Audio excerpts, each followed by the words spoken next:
Well, great. Well, good afternoon here from Texas and good evening from the UK. My name is Jason Isaac. I'm the senior manager of the LifePowered project at the Texas Public Policy Foundation. There's a couple of things that we like to do at LifePowered. We like to raise America's energy IQ, and in this case, the world's energy IQ. We like to make the connection between human flourishing and access to affordable, reliable energy. And we just like to talk about our environmental exceptionalism that we have here in the United States, and that economic prosperity and environmental leadership go hand in hand. So I'm really excited to be joined again. We were together about a year ago talking about his book, Green Tyranny, but I'm excited to be joined again with Rupert Darwall. This time we're not in person like we were last time. I think you're across the pond, as they say. But Rupert, welcome. Thank you for joining us. A little bit of background on me, Rupert, and for our listeners, people that are watching. Again, my name is Jason Isaac. I was just a business guy who about a decade ago got frustrated with some taxing policies that were put in place in the state of Texas, and got this crazy idea that I should run for office to be in the legislature. Was successful and term limited myself after 8 years in the legislature, and then joined the Texas Public Policy Foundation a couple of years ago to work on this energy and environment project. During my time in the legislature, I served on the Environmental Regulation Committee here in the state of Texas and our Energy Resources Committee. And one of the things that we're talking about today is something that I don't think I heard during my 8 years of service. And I think it's important that people learn about it, and that's why we're doing that. Rupert, I'm going to turn things over to you. And if you would, just tell us a little bit about yourself and your background, and let's let our audience learn a little bit more about you. Fantastic, Jason. Glad to be joining you. I'm in London. It's just after 6 p.m. It's a very sunny evening as we approach Midsummer's Day. I'm a senior fellow at the RealClear Foundation, which is part of the RealClear Media Group. RealClear Politics is the flagship of the media group. As you mentioned, I'm the author of Green Tyranny. My book before that was The Age of Global Warming. I've written extensively on climate, energy. I started out life actually as a stock analyst in the City of London, working for investment banks. I subsequently worked in the Treasury as a special advisor to the Chancellor of the Exchequer. And since then, I've been a policy analyst and a corporate strategist, advising a number of mainly British companies. But for the last 5 years or so, I've really focused in on climate and energy policy and the wider implications of that, both economic and I think increasingly political and philosophical, and what they mean for our societies, for our countries. Wonderful. Well, thank you very much. So if you would, Rupert, tell us a little bit about what is ESG. For those, I know there's a lot of people that are watching today that this is something they're very passionate about. And I would imagine there are some people that were like me a couple of years ago that had no idea what ESG was or what it stood for. So tell us a little bit about what is ESG. ESG is environmental. Jason, I've got to deal with the dog. Can you just hold a sec? Absolutely, that's fine. Yeah, we'll take a pause here and talk while Rupert takes care of his dog. These are things that we're dealing with during this pandemic. We've got a lot of people are working from homes this day, so this is I love it. We've got lives, we've got families, we've got kids in the backgrounds and dogs, and that's just that's life. It's wonderful. Tell us about ESG. Yeah, ESG is not a dog club. ESG, environmental, social, and corporate governance, is, I believe, represents the biggest threat to American capitalism since the 1930s. Its threat is because it turns a dynamic, innovative, competitive corporations whose focus is on the market and serving customers and generating profits for their shareholders. It essentially turns them into tools of public policy outcomes. And essentially it transforms them from what we see as capitalistic enterprises into, if you like, sort of bureaucratic, governmental box-ticking organizations. And if you drain the life force out of capitalism, you actually lose the justification for capitalism as an economic system. And the justification is very straightforward. It is uniquely a system that has transformed humanity's material existence overwhelmingly for the better. So that in a nutshell. So what's ESG? It's basically why it's so insidious is it's unlike what happened in the 1930s with the New Deal and what you see in American politics today with Bernie Sanders and Elizabeth Warren, where you can see this is a political, you can see the politicians, the left-wing politicians coming over the horizon. This is a threat that comes from within capitalism itself. And in the 1940s, Joseph Schumpeter, who in many ways my favorite economist, the economist of capitalism, said that capitalism, he described the publicly traded corporation as capitalism's vulnerable fortresses. Because these are fortresses, they're bastions of capitalism, but they can easily be taken over. And what you have with the ESG is you have left-wing politics being catapulted into proxy votes, into the boardroom, through shareholder votes and so forth. So it's kind of using the governance structures by which management is accountable to shareholders. It's using those as another form of politics.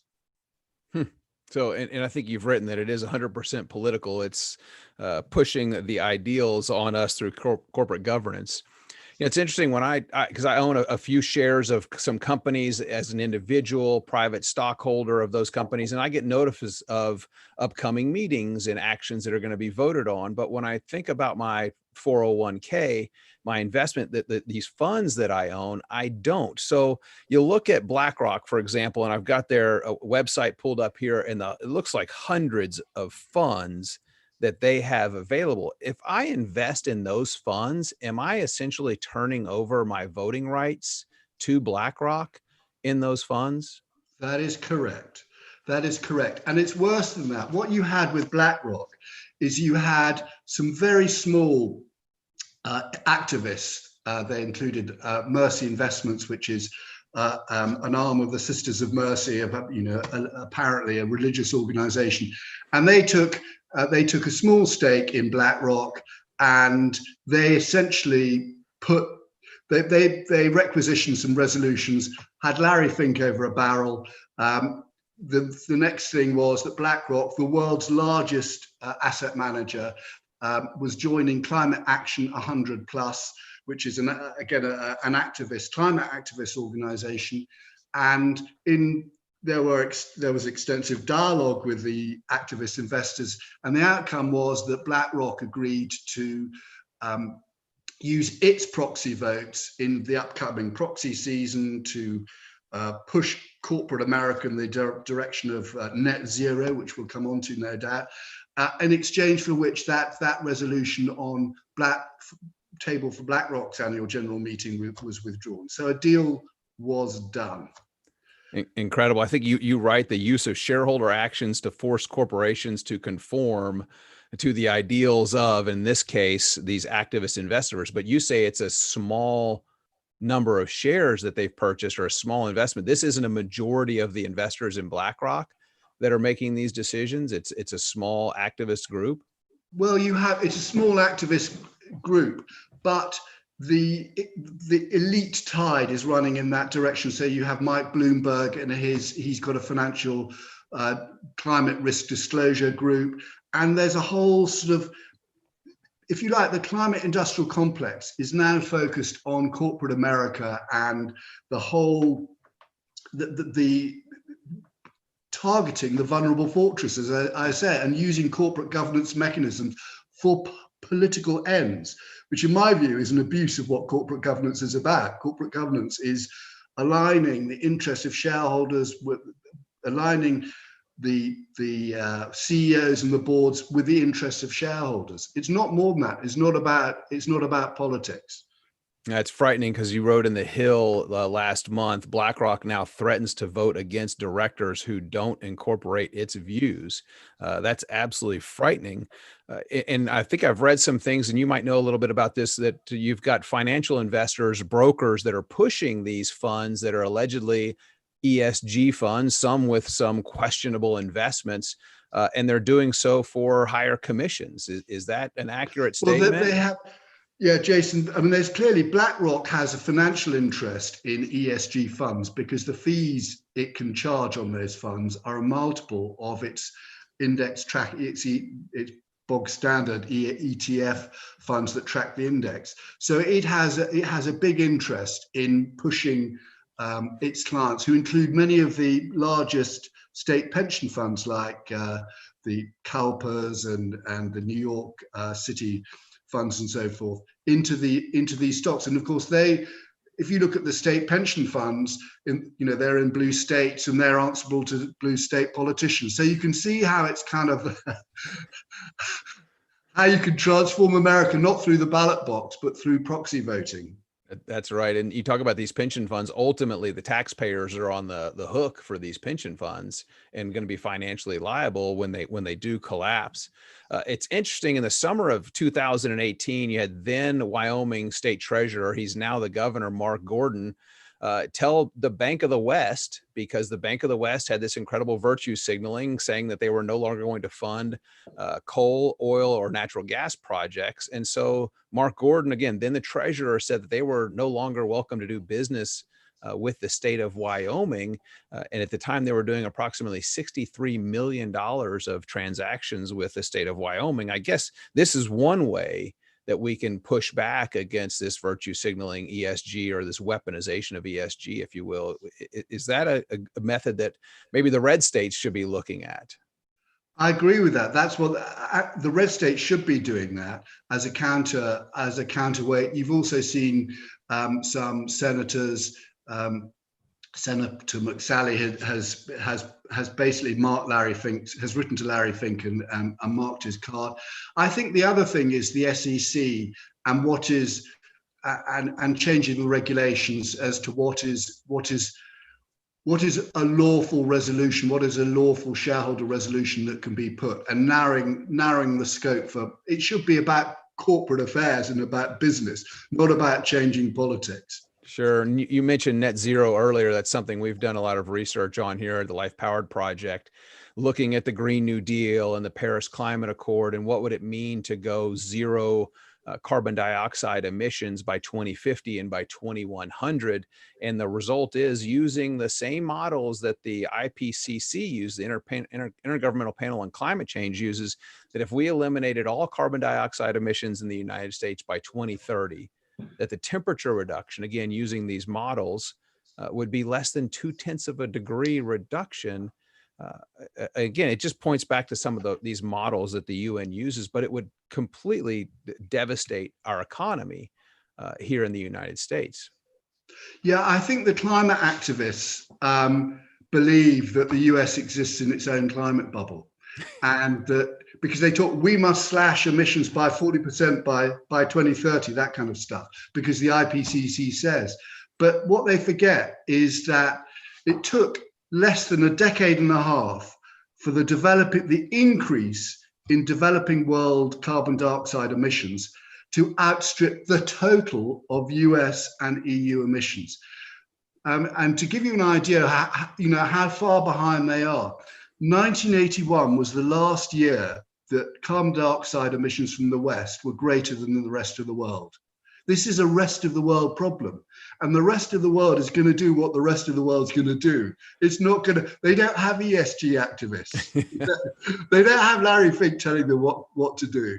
So they're going to do what they're going to do. And all you're doing, this is the greatest act of self-harm that you can possibly do to your economy. Yeah. I was going to say, because you mentioned that they don't have ESG in some of these other places, and Larry Fink at BlackRock's pushing ESG on American companies, and you write about while pushing Chinese investments. How does he justify that? He justifies it very simply, Jason. As he recently said, China is BlackRock's biggest opportunity, and if you do business in China, particularly in the investment world, you have to do a deal with the Communist Party of China. And the more you invest there, the more you're in hock to them. So that's what the deal's about. And of course, China is the biggest. If America tried to go down the decarbonisation routes that Democrats want America to do, you are sacrificing your huge energy advantage. And who's going to be the biggest winner from that? Your friends in Beijing. I mean, it's just, that's what it's about. Yeah, you're right. It's a rest of the world problem, not an American problem. We have written on this recently, and I was quoted in, I think, E&E News a couple of weeks ago. If you recall, when the president got elected and signaled his intention to withdraw from the Paris Climate Accord, he says, "I represent the people of Pittsburgh, not the people of Paris." And so that was born an idea of maybe we need a Pittsburgh Accord because we're world leaders in clean air. And people thought it was just going to get terrible under the current administration. And in fact, you've seen a 7% reduction of harmful pollution. We now have reduced harmful pollution 77% in the last 50 years in the United States. A lot of that harmful pollution that hits the western coast of the United States all the way to Denver comes from Asia. And there's a 65% increase in nitrous oxide and ozone in California alone, just from Asian pollution. And imagine if we reshored some of the manufacturing here to the United States, it actually improved the global environment. Because you're right, we don't live in this climate bubble here in the United States. It is a global environment. It's actually worse than that. It's actually worse than what you described, Jason, because the way the carbon accounting works is that it's terrestrial emissions. So what Britain has done is it's outsourced its emissions, its carbon dioxide emissions, to China and the developing world, which, as you say, is more polluting than in the developed world. So actually what we've done, I mean, Britain likes to say we're climate virtual, we've slashed our emissions by blah, blah, blah, but we've taken our emissions offshore to China so that they can pollute the world more. I mean, it is insane. Yeah, I think it wasn't in London where they retrofitted a coal-fired power plant to burn biomass. That's absolutely. It's the Drax power station in Yorkshire, which was Europe's largest coal-fired power station. It's now been converted to burning wooden pellets, which are sourced in the Alleghenies. It's north of where you are. It's absolutely crazy. So they're cutting down forests to power.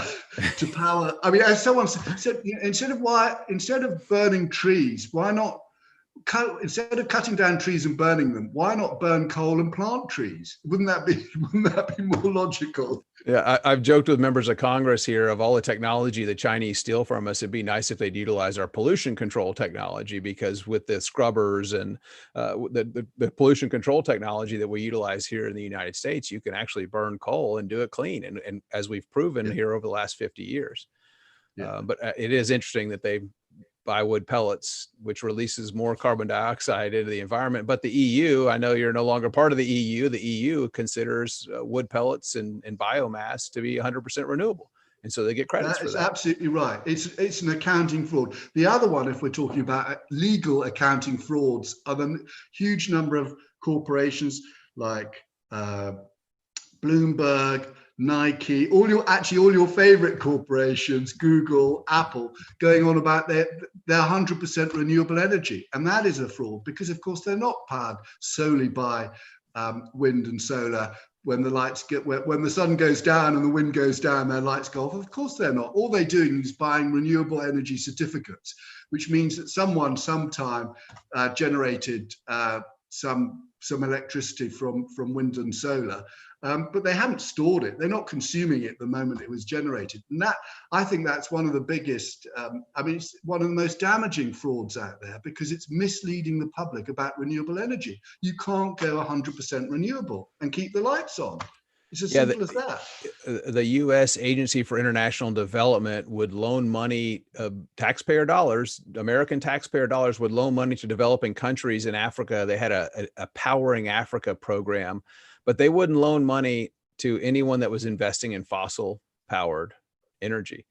My understanding is that's changed over the last year because that's where you have people, over 3.8 million people are dying because of pollution from indoor air pollution, from lung illnesses from indoor air pollution, because they don't have access to affordable, reliable energy. It's devastating. Let's jump to a question just real quick. Rahul, who's watching on YouTube, asked, Mr. Darwall's argument rests on the assumption that these policies cannot be profitable. Why would BlackRock offer a product that it and its investors cannot make money off of? Isn't this capitalism? Well, there are plenty of products that financial intermediaries, financial providers have offered that have been very bad for their customers. I mean, we go back to 2007, 2008, and look at the vampire squid of Goldman Sachs, and that was the whole deal, that they were manufacturing financial products and selling them out to a lot of investors that were kind of designed to make money for Goldman Sachs and designed to make money for some of their clients on the other side of the deal. So BlackRock has a financial interest in ESG products because the fees are higher, and then you have political state pension funds whose investment priorities are political rather than financial. I hope that answers the question. No, it did for me as well. So good point. Higher commissions, they can make they're making money off of it regardless, I think is what you pointed out. You know, it's interesting to note that the Fed is using BlackRock to direct 3 of its bond buying programs from the recent coronavirus pandemic here in the United States, which I think is just absolutely phenomenal. You have this company who is opposed to American produced energy that's directing 3 of its bond buying programs for the United States government. Well, I think this goes to something that is wider than BlackRock, is bigger than BlackRock, and that is what we call the greening of Wall Street. Wall Street likes to see itself as green, and I think there are a number of reasons for that. The first one is that it lets them off the hook for 2008, if you like. You know, we're virtuous, you know, we're green and whatever. And the second one is that they can do it because energy costs represent a tiny, tiny fraction of their income statement. So it doesn't really matter if their energy costs double. And in fact, the third reason is that they are investors in green energy. So Goldman Sachs has a commitment to arrange finance for 90 billion of green energy products. So it benefits from higher energy prices. It's more than hedged. You know, its office costs might go up a tiny bit from higher energy costs, but its investments in green energy projects and arranging all that, well, that's a multiple, many times. So what you have is, and the other thing is that I think there is a cultural thing that green is good, and they don't have to understand that America and our civilization depends on hydrocarbons. It simply depends on hydrocarbons, and it comes back to the point I made earlier about 100% renewable. This is why it's so pernicious. That fraud is so pernicious, because it appears, oh, you can get by on 100% wind and solar when you cannot. Yeah, it's interesting. We've got a great researcher here on our team, Dr. Brent Bennett, who is a battery researcher and built batteries before joining our team and understands energy density very well, and notes that of all the entire installed capacity of batteries on the globe today, you could keep the lights on in New York City for 45 minutes. That's a global capacity for battery storage today. And so it's extremely difficult to go 100% renewable. No one has accepted my challenge to try it when they've advocated for doing it. I say, I want you to go first and show me 30 days.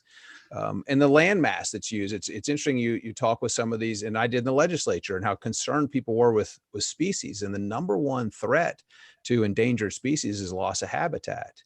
And we saw a little bit of this in Planet of the Humans, Michael Moore's film. I usually don't recommend Michael Moore's film, but this one was interesting because it talked about the amount of land that's required. And to generate an equivalent amount of a natural gas-fired power plant, you need 100 times the amount of land for wind generation, and it's 27 times the amount for solar generation. And these are heavily subsidized products that use American tax dollars to the tune of billions of dollars over the last decade. We just released a report on this. When you look at the kilowatt hour of electricity produced, solar is receiving, I think, 75 times the amount of subsidies that oil, gas, or coal receive. And wind is somewhere around 30 times the amount of subsidies per kilowatt hour produced. You talk a little bit about real clear politics about the China threat, because that's where a lot of these products are manufactured. Talk a little bit about, and you mentioned about someone trying to get a job on Wall Street and how Wall Street's really the key to America. Talk a little bit about that, if you will. Yeah, that was an article, really interesting article on which was run on RealClear, and it was about this guy has a very deep understanding of Chinese strategy and the way that China understands, has a very deep understanding of America, and which Americans don't have of China. It's a very asymmetric relationship. And he talked about, he was having dinner with I think he was like a professor of communist Marxist ideology. And this guy said, well, can you help me get my daughter a job in Wall Street? And of course they understand the importance of Wall Street because finance controls capital. Finance controls capital, the capital flows. It also has an understanding of companies and sectors that is unmatched. It's not just capital, it's the information that goes with that. And I think there was I quote in that piece something that, and in fact, an Indian stockbroker wrote that Wall Street is up for sale. Everything is up for sale in Wall Street. And the Chinese understand that, and they bought Wall Street. So they buy investment bank reports pushing the Chinese former state organizations that were being privatized, so being for their IPOs. And so Wall Street put lipstick on pigs and made a bundle from it. And it goes back to what you said earlier about, talked about earlier about Larry Fink and China. China is a source of income, is a source of revenue. And so there's an implicit deal there that Wall Street has done with Beijing. And it's a very, very important thing to know about. You said something that triggered a thought. Finance affects capital. And when you have banks like Bank of the West and BlackRock and Goldman Sachs and others that loan money to industries and are now saying they're not going to make capital available to people that operate in the energy production business, is that going to lead to an increased cost of capital? And what does that mean for the consumers? I think that's absolutely right. I think there is a concerted campaign led by Mike Bloomberg and Mark Carney, who was the former governor of the Bank of England, and it is to drive up the cost of capital for hydrocarbon companies, for the energy companies, which have given America unrivaled energy superiority, and that they want to drive up the cost of capital. And you see companies buckling under that. So you've had big oil companies in Europe, Shell, BP, Total, pledging to go net zero by 2050, effectively sunsetting themselves. It's absolutely extraordinary. This stuff is for real. The threat is for real. And it will happen. It will happen in the US. It will increasingly happen that they will drive up the cost of capital and essentially try and shutter the hydrocarbon industry. We make the conclusion, the comparison that energy poverty equals poverty, and they are equal. People that live in poverty around the world do not have access to affordable, reliable energy. And it's just interesting that you see these companies that do this, that are planning to, like you said, sunset themselves, don't realize that they hold the key to ending poverty around the world. Well, they've capitulated. They don't believe in their own product anymore. And it's a bit like they're being turned into, the oil majors are going to be treated like the tobacco companies were. That's the scenario. And so you can see, I mean, you'll just have trial lawyers all over it. You'll have the politicians and the idea will be that, and then you add a carbon tax to it so that you basically drive down oil production, you push up energy costs. And what that means for the United States is a huge hit on what America is really good at, which is cheap, affordable, abundant energy, and using that downstream for the petrochemical industry, for reshoring manufacturing. And basically, you are going to wipe out a lot of blue collar jobs that way. That's that's what will happen. And they'll just be ended up with having to wipe solar panels. That's what people with really good in oil and gas and whatever will be seen. They will be reduced to wiping the solar panel clean from dust and so forth. Yes. Yeah. And unfortunately, you'll wipe out a lot of innovation as well, because we're learning how much these data centers that are working on artificial intelligence and other advancements to help mankind use a lot of power and a lot of electricity. And so you'd be wiping that out as well. I've done a little bit of, done a lot of studying on this subject, and I've started to see the forestry industry being brought into this ESG movement, where banks are denying capital to forestry. Are you seeing that in other industries as well? I haven't seen that so far. I mean, it's mostly hydrocarbons they've been targeting. I mean, forestry. I mean, in Europe, forestry is because Europe to get to its renewables target depends on biomass, which means cutting down trees. So they're in favor of cutting down trees. I mean, as I said, it is environmental. I think. I mean, you mentioned Michael Moore's Planet of the Humans. I think that is an incredibly important movie, because for the first time, you've seen a major player in the environmental movement point out to the contradictions, the deep contradictions within modern environmentalism, which is basically, it's, you know, that Vietnam, that US, dare I say, US major in the Vietnam War, you know, to save the village we had to destroy it, because that is the thing that where the environmental movement has ended up. To save the environment, we have to cover hillsides in wind farms, we have to chop down forests, we need to cover the desert in solar panels. And what Michael Moore's movie showed is the environmental consequences of that. And to the vast majority of people, they are terrible, whether you're a green or not. You know, people love nature. They don't like seeing nature being gratuitously destroyed. And as he pointed out, you've got Al Gore making a large fortune out of it, and a lot of other of the green crony capitalists. So I think it's the first real sign of the contradictions in the modern environmental movement being shown on the big screen. What do you think about the controversy surrounding that film? Well, I think it's deeply significant, the attempt to deplatform it, kick it off YouTube and so forth. It shows that they cannot withstand debate. That is the one thing, that is the most powerful thing that we've got on our side, is debate, putting the facts as you've been doing and keeping the debate going, because they want to close down. As you recall in my book, Green Tyranny, the penultimate chapter is the spiral of silence. And what they really need is to silence dissent. That's what they need, because this thing doesn't stack up. Oh, you're right. They want diversity, but not diversity of thought. I think that's interesting. Douglas, watching on YouTube, what is the most effective way to counteract this liberal-leaning ESG push? First of all, we're doing what we're doing, which is publicize it and talk about it, and why it is a threat to American capitalism, and to get ordinary investors wound up to such an extent they complain to Larry Fink, say, I'm not going to put my money. I like ETFs, I like tracking the index, I believe in the S&P 500, but I don't believe what you're doing with my money and using my proxy votes to change America. So I'm going to pull it out and put it into someone else who offers a plain vanilla service and takes politics out of investing. I mean, I think that's a very powerful thing that people should be doing and considering.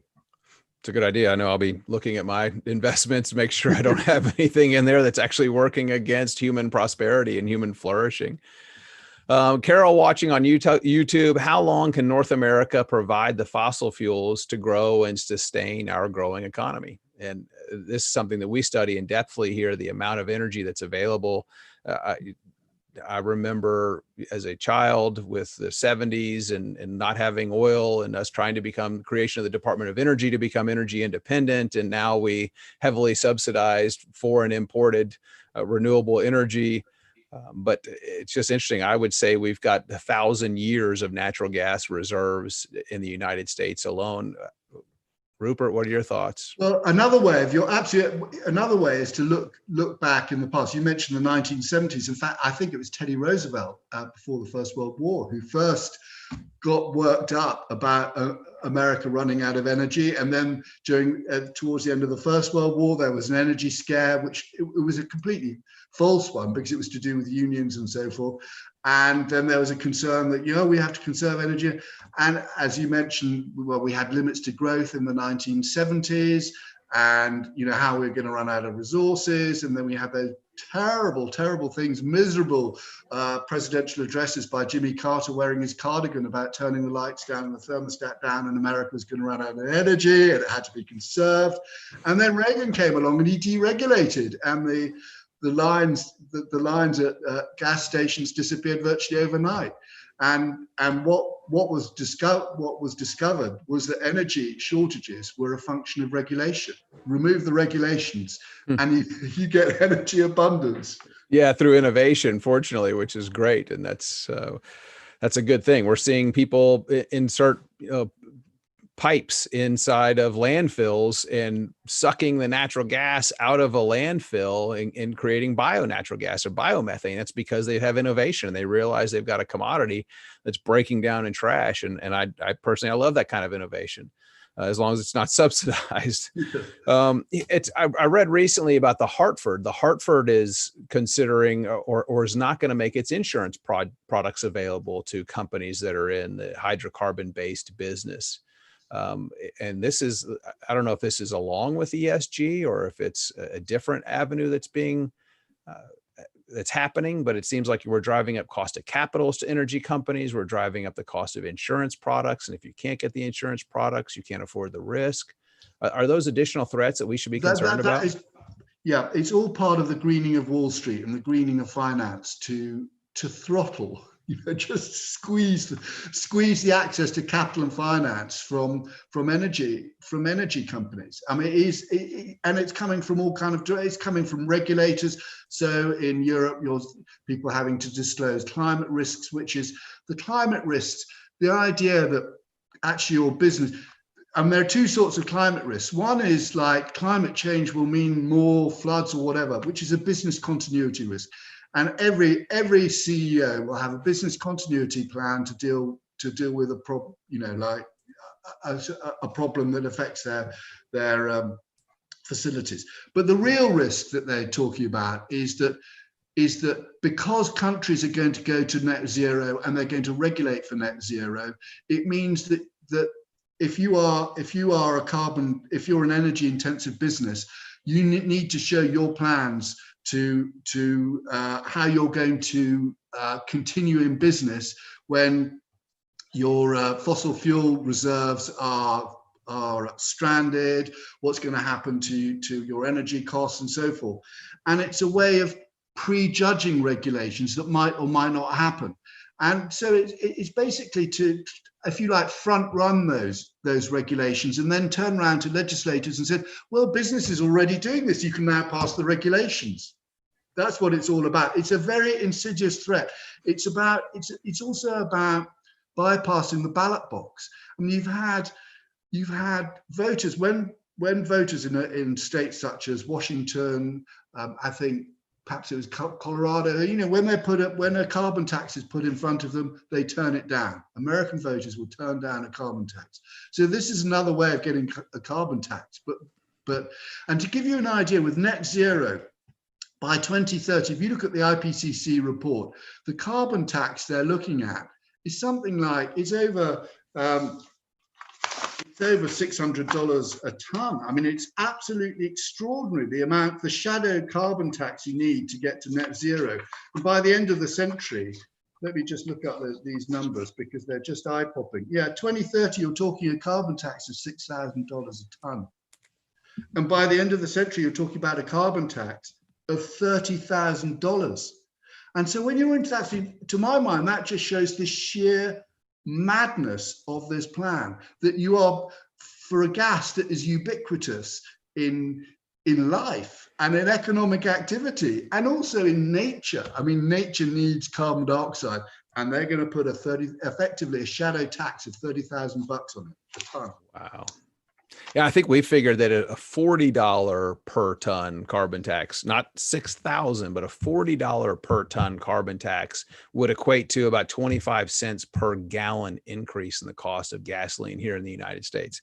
I'm not going to get my calculator out because I'd certainly need it to figure out what a $6,000 per ton, but gas wouldn't be affordable. And that's the whole goal, is to make the cost of energy so high as that people don't use it. But the interesting thing is when you compare those numbers to the social cost of carbon, as calculated by the Obama White House, right, Jason? So you're looking at the Greens in the Obama White House. Mm-hmm. These numbers are the shadow carbon tax you need are 60 times the shadow carbon cost of social cost of carbon, as calculated by the Obama White House. And what that shows is massive policy overkill. This is the costs that are being inflicted are far in excess of the putative climate benefits. And when you look at the numbers like that, you're talking about, you can only think this is the work of a climate zealot or a climate fanatic, that they have no conception of the damage, and they don't care the damage they're doing to human welfare. No, and they have no conception that any increase in temperature is going to be mild and manageable over the next 100 years. And they have no concept to look at the COVID models to realize how flawed they were, and realize that this is the United Nations who's consistently used flawed models on things over the last, since they've been in existence. And it's unfortunate they're forcing policies down our throats based on these incredibly flawed models. And we're seeing that firsthand. Should I tell you a story about those models? Please. Because when in the IPCC fifth assessment report, they said, what is the carbon budget for 1.5 degrees? And they made this calculation. And then the UN adopted 1.5 degrees as a target to go for. And they had to then revisit that carbon budget because it all been used up. And one of the reasons they gave for being able to expand the carbon budget, because it would have been exhausted by 2020. So the whole thing would have been dead on arrival.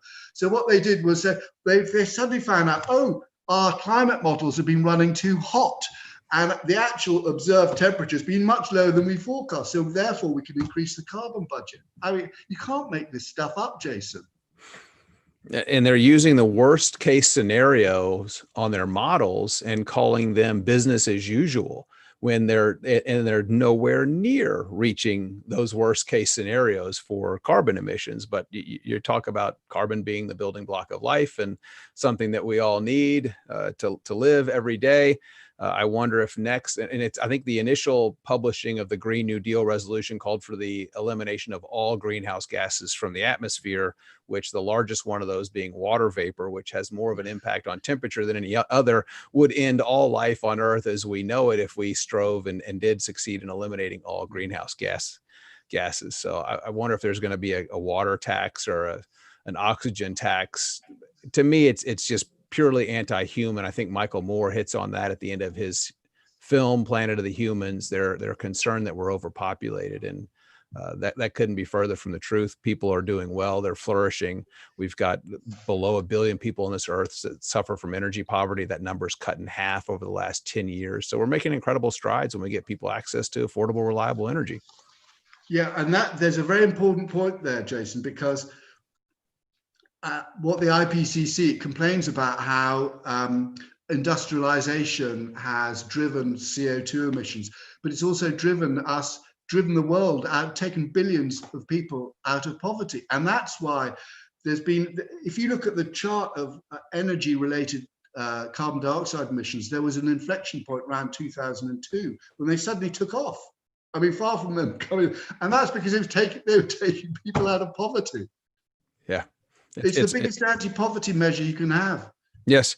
And I worry that this movement gets pushed on because we're seeing the Hartford not doing policies for industries, the forestry industry. I worry, is the agriculture industry next? All this stuff about, and I'm going to quote a congresswoman from New York, cow farts and methane emissions from animals. Is the agriculture industry next on this threat because we're being constantly shamed if we eat red meat?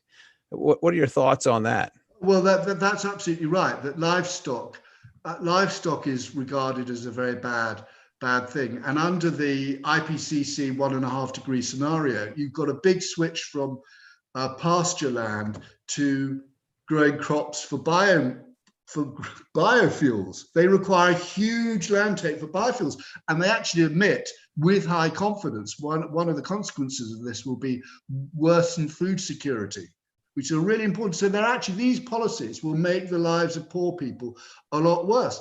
And the other thing it would do, because you have higher energy prices, and you touched on this earlier, is it will delay the transition to clean cooking. And so you have a lot of poor people relying on biomass, i.e. for biomass, it's wood and animal dung to cook, and the indoor pollution that creates, and the premature deaths that leads to. Climate policies delay the transition to clean energy, clean cooking. It is so immoral.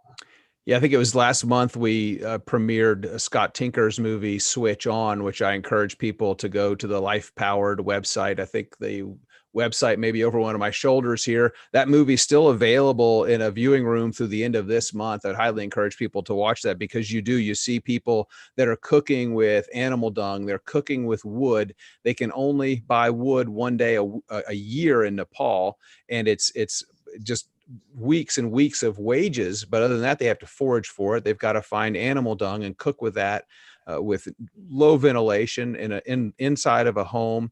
You see this young lady take her young child to a doctor, and the child has respiratory issues, but they don't have the access to cook with clean fuels or electricity.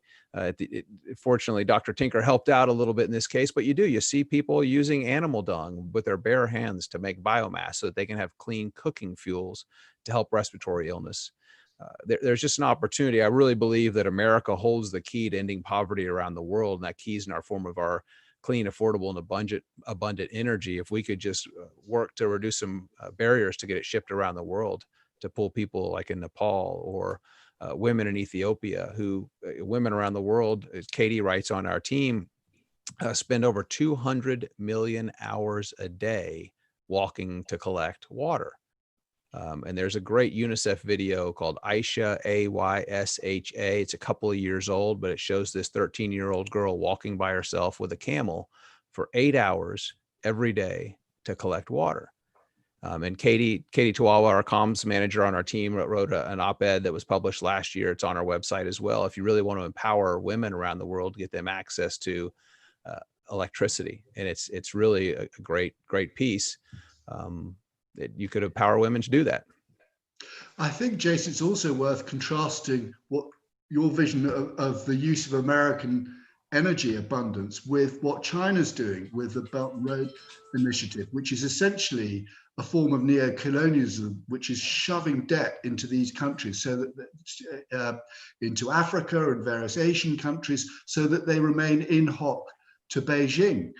Building huge infrastructure projects which do very little for people living there, for the people, and just loading them up with debt so that China has a claim on them. And that's a really big deal. It's a really big deal in the developing world, and it's also in South America they're doing it. Incredible. Let's talk about some innovation. Small modular nuclear reactors. Do you think that that's a solution moving forward to help with reduce emissions even more? Yeah, Jason, I have not studied nuclear, and the big question mark in my mind is that this is a technology which goes against how historically it's gone against the trend that each generation of nuclear power stations seems to be more expensive than the previous one. And is that a function of overzealous regulation of safety regulation, given actually nuclear's incredible safety record when you actually look at the numbers? But it is all, and the ability to build. So Britain's building a nuclear power station, which is going to be one of the most expensive buildings in the world. Is small modular. Well, they're used on submarines and warships and so forth. So let's see. Let the market decide. Let innovation flourish, and let's not be scared by phony concerns about nuclear safety. So let's say that this movement is successful and all the big financial players to divest from fossil fuels. What will that accomplish? Well, what it will accomplish is putting energy in the hands of state players in countries that are either neutral or hostile to the US. The idea that because you divest of fossil fuels in quoted American, publicly traded American and European countries, they can divest of fossil fuels, but that's not going to mean that the rest of the world is going to stop burning hydrocarbons. It's simply not. They are going to.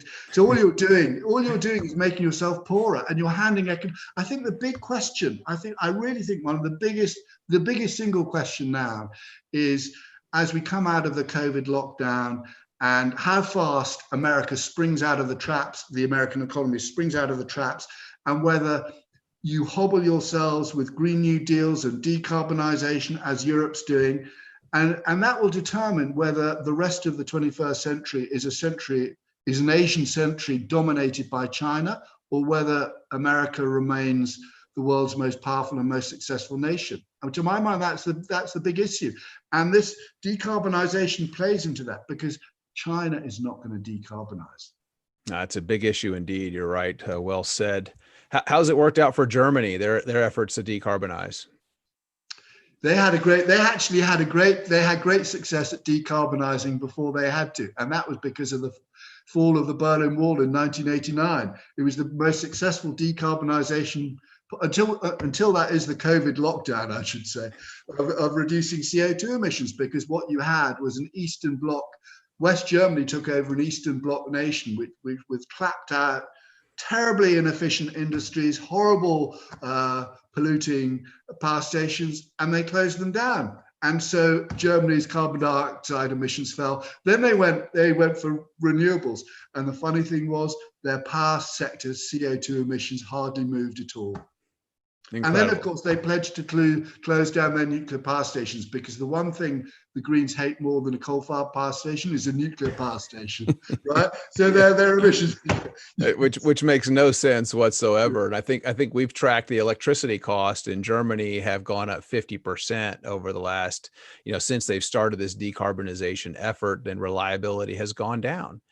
You're seeing freezing deaths in Europe on the rise, and I think it's something like 10,000 to 1 the people that die of freezing that die of heat exhaustion, and we're concerned about 1.5 degrees over the next 100 years. Again, I think that'll be mild and manageable, but humanity tends to do better in warmer climates. But when you have this incredible increase in the cost of electricity, people are going to choose between heating and they're going to choose between eating. It's unfortunate. I know Kathleen Hartnett-White, the former chairman of the Texas Commission on Environmental Quality, is on our team and has written about that extensively. And it's unfortunate that our governments are forcing people in those positions. Yeah, Germany, along with Denmark, has the highest retail electricity costs in the world. And one of the really strange things, you kind of touch on it, as the further north you go, the further you get away from the equator and the tropics, the more that people believe in the green thing and decarbonisation. So we have Sweden and Greta Thunberg. I mean, the Canadians are more into this than Americans are. I mean, it's just one of those really strange things that the countries that actually would benefit most from a mildly warmer climate actually are the most opposed to it. It is, I mean, there are cultural explanations for it, but it is you can track it quite well. Wow. Do you think this has roots in our education system around the world? I think what it is, underlying it is a Malthusian, what I call the Malthusian substructure of sin, punishment, and redemption. It's kind of deeply embedded in us that if we enjoy life, there's going to be a price that's paid so we sin and we're going to be punished for that. And the redemption comes from shrinking our footprint on the planet and living virtuous and recycling and all that. It's a quasi-religious thing. It's an alternative. It's a secular religion. It's a secular ideology that gives purpose and meaning to people's lives, I think. And that's why kind of rationality and facts and whatever are very important. But what underlies this is this sin, punishment, redemption. Yeah, I would agree. I almost believe it's religious to a certain extent, and I think one of our U.S. senators, Ted Cruz, had called it a religion at some point in time, and I would agree with his comments on those remarks. Oh, we've got about 5 minutes left. If anybody has any questions, feel free to drop them in any of the comments. If you're on YouTube or Facebook, feel free to drop those in there and ask away, and we'll try to get to those over the next 5 minutes. Rupert, what's next? What are you working on? I've got 5 articles, I think, here from you in May that are phenomenal and great resources. So I'd encourage people to look those up.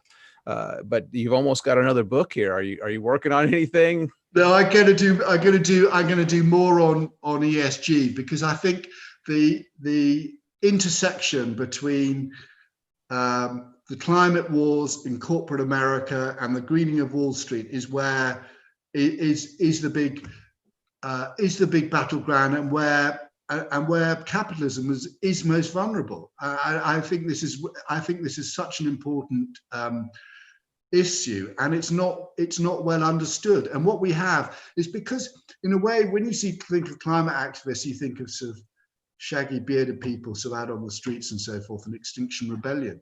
But what you have are pinstriped climate activists like Mike Bloomberg and Mark Carney. And they're people with real power, real influence and access to networks and so forth, the Davos crowd. And it's the threat to capitalism from within that is the big deal. And so I think I want to write more about that and talk more about that, so that people realize what's happening. All right, I've got a follow-up question about people making money on ESG companies in a free market being a threat. But is it a threat even as oil and gas and coal financing is trending upwards? And I think that's kind of has a geographical where it's trending, because I personally and the people that I talk to don't see oil and gas or coal financing trending upwards in the United States, but maybe it's trending upwards elsewhere. Rupert, what are your thoughts on that? Well, you've had a big, because of COVID, you've had a big bust on oil and gas prices, as we know, with a collapse in demand. But that demand will come back, and I think the economy is going to look very much the same coming out of COVID as going into it. But I think longer term, I think what you will basically, if Wall Street stops financing coal and gas and so forth, what you will have is you'll have Beijing picking up the slack. So I think the number of coal-fired power stations they're financing outside China, something like 250 coal-fired power stations. I mean, this stuff, it's not going to go away. All we're doing is ceding economic leadership to a power that I think we're learning is not as friendly as the prior administration wanted us to believe. Yes.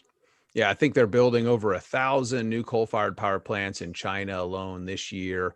You'll see other Asian countries build those as well, because they've got coal that's close by. And that's kind of our thought for this Pittsburgh Accord. It'd be nice if they'd adopt our pollution control quality and our air quality standards, and it would help the global environment. But they don't do that, because it costs more money. It uses more energy to utilize pollution control technology. But here's hoping maybe we can get a trade agreement to the Pittsburgh Accord or Pittsburgh Clean Air Accord pushed through soon. It would be nice for the rest of the world to enjoy the clean air that we have here in the United States. Well, Rupert, I appreciate your time very much. We're just down to the last 2 minutes here, and I think this has been very educational for me and very informational for me. I do want to thank you for your time, and thank you for everyone that joined in. If you need more information, you can go to lifepowered.org is our website. And please check out Rupert's book, Green Tyranny, and then follow him on social media and follow his work at RealClear. He does some great writing on this topic. So thank you, everyone, for joining. Have a great day. Thank you, Jason. Thank you, Rupert. That was cool.